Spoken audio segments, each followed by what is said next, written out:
keeps us warm. We can spend the night underneath the mistletoe.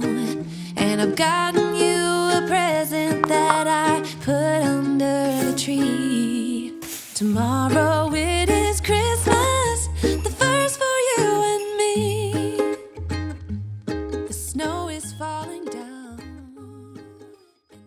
Lepo pozdravljeni. Prazniki so pred vrati, mi imamo že vse okrašeno in vse, kar nam je še preostalo, je to, da se lotimo praznične peke. Vabim vas, da se mi pridružite pri peki mojih najljubših piškotov, linčkih. Predlagam, da kar zavihamo rokave in akcija. Vzamemo 225 gramov masla segretega na sobno temperaturo in ga skupaj s 120 grami sladkorja v prahu mešamo z električnim mešalnikom. Uporabimo lopatast nastavek, mešamo pa približno 2 minuti.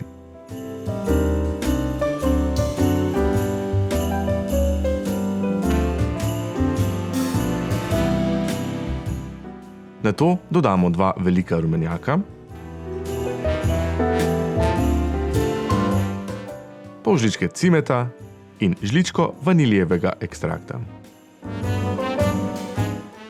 Primešamo še 300 gramov moke,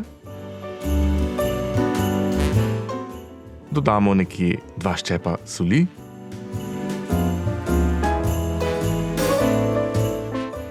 in 50 gramov mandljev ter 50 gramov mletih lešnikov. Mešamo toliko časa, da se vse lepo poveže. Masa za linčke piškote je pripravljena. Najbolje, da jo razdelimo na 2 dela.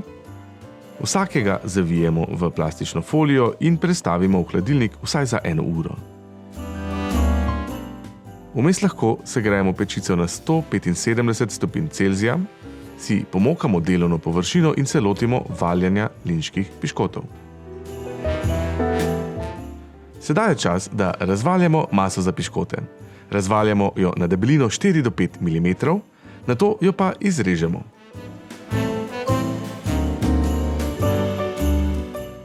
Če želite velike XXL piškote, uporabite takšen krog premera 8 cm. Lahko pa naredite tudi klasične. Piškote sedaj prestavimo na pekač, obložen s papirjem za peko, in jih pečemo 8 do 10 minut pri 175 stopinjah Celzija.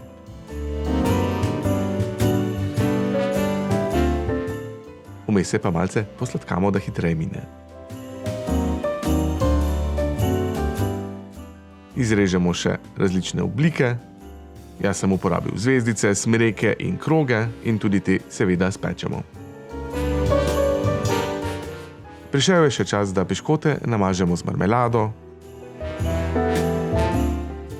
Sam sem uporabil malinovo, breskvino in borovničevo.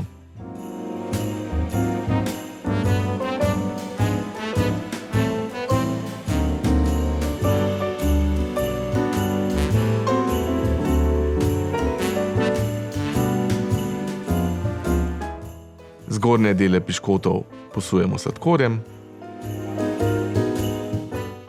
in linčke piškote preprosto sestavimo.